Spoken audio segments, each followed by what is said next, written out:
is left for that lane.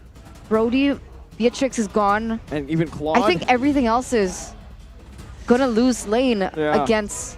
And they're trying to bait out the, the carry. Melissa. They're trying to bait out the carry. The carry is the only other hero that But then Kabuki's played. Moreno Farsa. Exactly. Melissa, Kaja, Glue. You pick up a carry against that. There you go. And it's baited out. Aurafire, you know, walking into the trap that, again, Bigetron Alpha have set with their composition, and now they could bully. Like you mentioned, they could just go for something like the Farsa.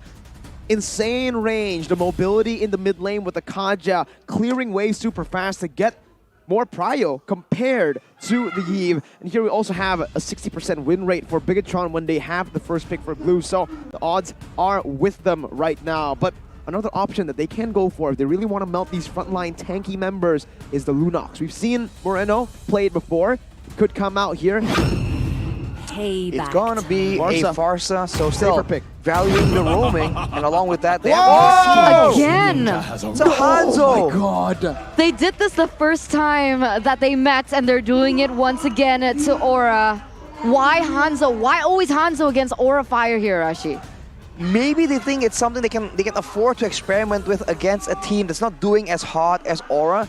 But man, on paper, if you have the winning lanes, that means that it's gonna be a constant presence in your jungle. They can just go in and make risky plays without any punish. So if Aurafire's plan is to try and punish mistakes from Bigetron, it's gonna be quite difficult right here. Aura will be essentially forced to go and bring the fight to Bigetron, but then they also open up themselves to get counter-engaged. Their solution, though, is going to be a Natalia. Yeah, I was about to mention, right? Having a Hanzo, you need someone with high mobility from Aurafire. I was thinking something like the Hilda, but the Natalia also has the same kind of function.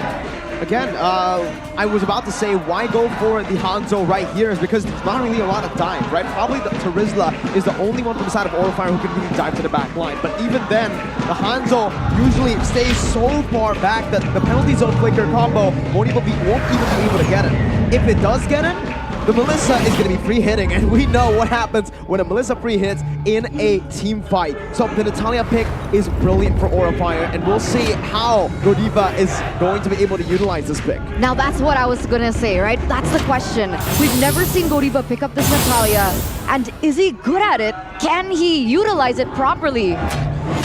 Well, if you mean properly, properly means playing it like Maloyski, that's a tall order, but let's get straight into the Land of Dawn. Ladies and gentlemen, welcome to the Land of Dawn for game number 1. Bigetron Alpha on the Hanzo, not the tank, as you guys maybe are expecting. It's the high and dry. He's going for pure damage here, Super Ken.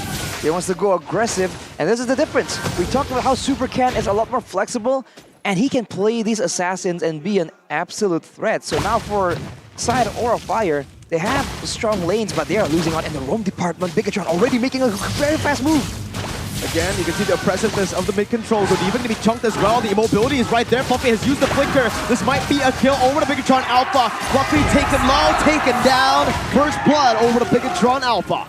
Oh, it's nasty, right? 3v1 situation, it's not an easy situation to get out of, but honestly, Fluffy did his best, bought enough time. For what? I don't really know exactly what as well, because right now there are no neutral objectives on the board. Seems like Bigetron Alpha, they're trying to utilize the fact that they have really good mid lane clear to be able to punish those side lanes, especially here in the bottom lane where it could be 50-50 as Godiva goes in. Teriza with the slam pass gets out. Super Ken somehow already level 4, jumping onto Godiva, and it's a disaster already for Aurafire. Fluffy even in the bottom lane, going to be chunked. He is the winning side, presumably the strong side of the map, but he is losing in that matchup. He's getting completely bullied, and now with 3 members of Bigetron in his lane, Moreno coming in for good measure. This is the heavy roam playstyle we've come to expect from Bigetron. These early rotations are just so brutal, considering there's a Kaja and Farsa combo. Aurafire needs to try and wait until they can actually match up to that, until later on in the mid-game, before they even try and do something. Anything at all. With the turtle spawning though, it seems like Aurafire are trying to use that Fredgen pick and get something more here as Sorizo just comes in and tries to zone everyone away. Bottom lane slow pushing, so Rizzo mounting Van as Supercan rotates over, trying to deal some damage now, choosing Fluffy. Key forcing the Divine Judgment, and the Feather Airstrike comes down. Van taking low, but Key will be taken out. Fluffy caught right now, but he's still going to be able to escape as Rizzo jumps in deep into enemy lines. Aura Fire going to be able to outplay this with the taunt as well. Moreno with Wings by Wings, but it will not be enough. Aura Fire execute a proper team fight, equalizing the kill on the scoreboard. That's a weird turn of events right there. Both teams trying to go aggressively. Aura Fire coming out on top, but on the other side, that is Super Ken.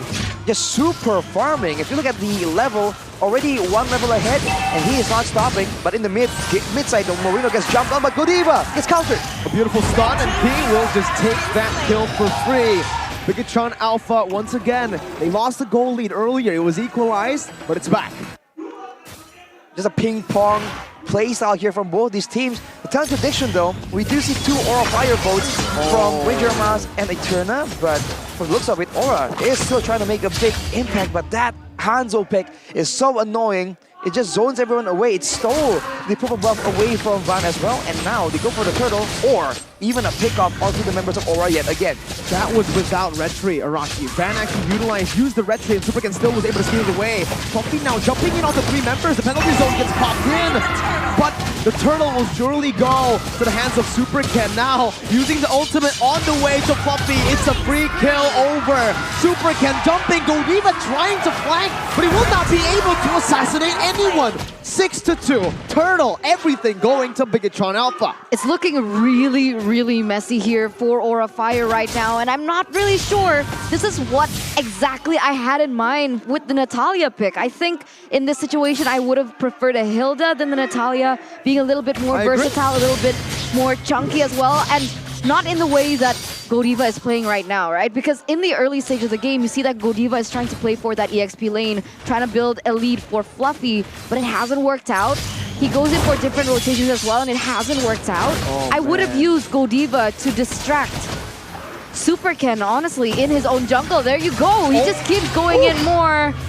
Kabuki just barely gets out of there alive, and Superken is just being deliberately a nuisance for Aura Fire every time they go in for rotations. Even in the top side, a beautiful Divine Judgment right now with Zaken popping his fire, but Godiva will still be able to escape from this one. Again, it's Sorizo mounting Van, buying so much time and pressuring him. He had to use the Retribution there. Meanwhile, Fluffy in a 1v1 with a high and dry. That's going to be Supercan dealing so much. Fluffy solo killed, and that's the 4th kill of the game over to Supercan. He is 4-0, he is snowballing, and he is an absolute problem in the late game as well. If Aura Fire are relying on Facehugger and Kabuki, that late game looks grim. Going up against a Feather Airstrike and a 4-0 Hanzo, who's about to get even more kills most likely, that backline will be so non-existent. And if they try and play the front to back, they have Saken on that Melissa, and we all know what the Melissa can do in a big team fight. Right now, they're trying to counter-attack though. It's them pulling the trigger, but Bigetron might have other things to say about that. This is why the Melissa works so well as an independent laner, as a weak side. Natalia now all caught alone, trying to flank, but against the high and dry. I think Supercan wins this. Godiva with the 4th death in this game, trying his best to invade, but in turn will just give a free kill over to Bigetron Alpha. Honestly, 6 minutes in, with the fact that Superkit is 4-0-2 and he's, what, 3 levels above Van here in the jungle, I think doing those kind of rotations, it's a little late, right? The damage is already there, the scaling is already there as well, and I would have really wanted to see that kind of rotation from the early game.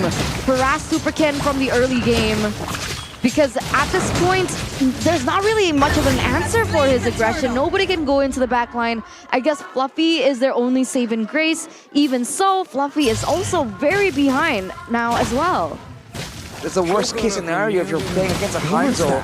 When he is so aggressive and he is so ahead, he can do damage and he is effectively untouchable because you can't really get past his teammates to get to him anyways.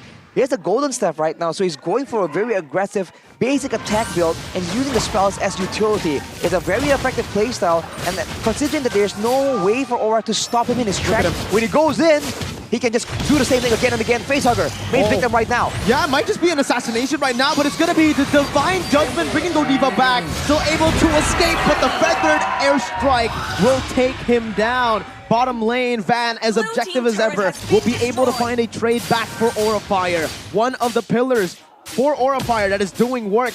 But at this point, it's a 4,000 gold lead built up for Bigetron Alpha, and as you can see, Facehugger has no space to pop that real-world manipulation.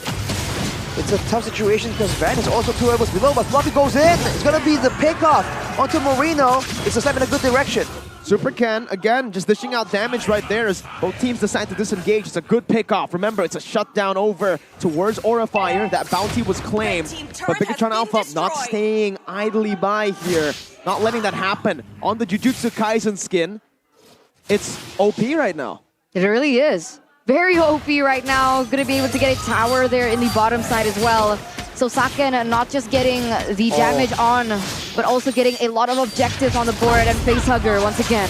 Fluffy as well, brought back to the team, gonna be taken down here by the feather airstrike that comes down. Moreno picks that kill up, 11-3 on the board in terms of kills. And it feels like it's inevitable. This mid lane turret will fall. You don't really have a lot of waves to play with. Jaskar now.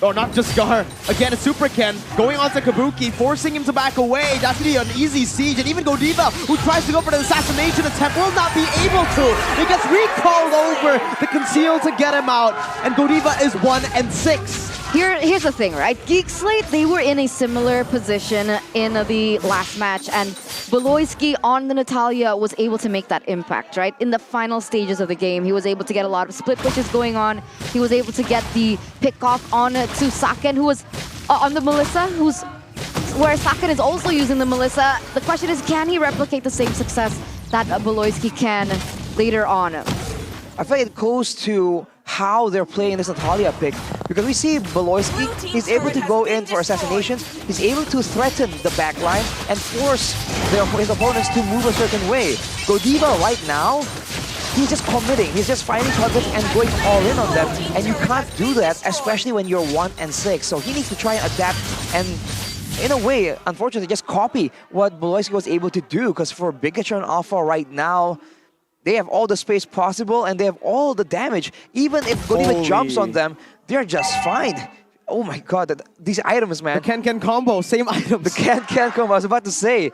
Same core items right here, so that's a lot of DPS. Oh, fire. They can't really match up to it, so they can't outlast, and now they get picked off. Brilliant target, even Fluffy jumps in with the penalty zone flicker, Saken though with the go away! Gets him out, Super Ken now diving into the back line, that's very vulnerable. Against 2, Facehugger will fall as it's a monster kill, but Super Ken doesn't want to stop there. He jumps onto Kabuki. Kabuki still having the flicker, will be able to escape, but none of the Bigetron Alpha members were taken down. Now they're cutting the wave under the tier 2 for the mid lane tier 1 to finally fall, with the Lord also being taken over. So Rizzo will manage the waves in a way where it will crash down all 3 waves at the same time. This is incredibly bleak if Bigetron Alpha is able to utilize the first Lord of the game to get an inhibitor turret.